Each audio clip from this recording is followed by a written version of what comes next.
Ngayong unti-unti nang nararamdaman ng Christmas rush, paalala ng LTFRB sa mga taxi driver, bawal ang isnabero. Pero depensa naman ng ilang taxi driver, hindi sila tumatanggi sa pasahero nang walang dahilan. Saksi live si Jamie Santos. Jamie.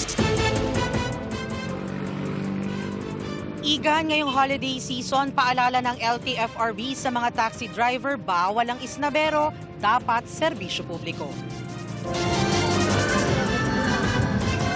33 days na lang, Pasko na, kaya't kaliwat kanan na ang Christmas night market. Late na rin ang pagsasara ng malls at asahan na ang sunod-sunod na party. Sa dami ng commuters ngayong holiday season, tiyak may pagtaas sa demand ng public utility vehicle gaya ng taxi.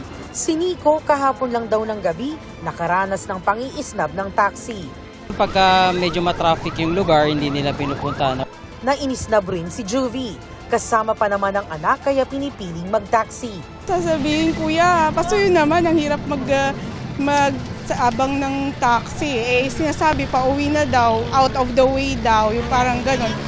Kaya naman maaga ring nagbabala ang LTFRB sa mga isnaberong taxi driver. Dapat po hindi natin tatanggihan yung ating mga pasahero para po ma-accommodate natin yung mga pasahero po natin na bumabiyahe within Metro Manila. Pero ayon sa ilang taxi driver na nakausap ng GMA Integrated News, hindi naman daw sila tumatanggi ng walang dahilan.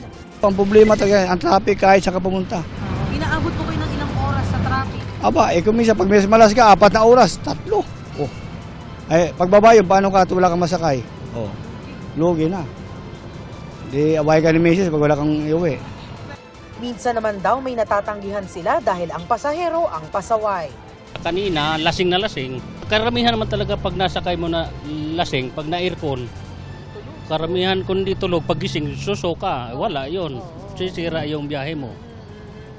Mag-abono ka sa gas, mag-abono ka pa doong boundary. Hindi rin daw nila isinasakay yung kasama ang buong angkan.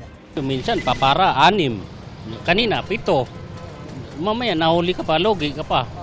Sabi ng mga taxi driver, sana naman daw maunawaan din sila. Bilang naghahanap buhay, syempre raw nais silang kumita at may maiuwi sa hapag sa kanilang pamilya. Paalala rin ng LTFRB sa mga commuter, Walang shortage, ma'am, sa public transportation. Dahil ang national effort naman po ay yan nandyan magmula po sa mga pampublikong sasakyan, mga trains natin, buses. Igan, pinaalalahanan ng LTFRB ang publiko na isumbong sa kanilang tanggapan ang mga isnaberong taxi driver. At live mula rito sa Quezon City para sa GMA Integrated News, Jamie Santos ang inyong saksi. Mga Igan, samahan nyo kaming saksiyan ng mga balita. Mag-subscribe sa GMA Integrated News sa YouTube. Para sa mga kapuso abroad, samahan nyo kami sa GMA Pinoy TV at sa www.gmanews.tv.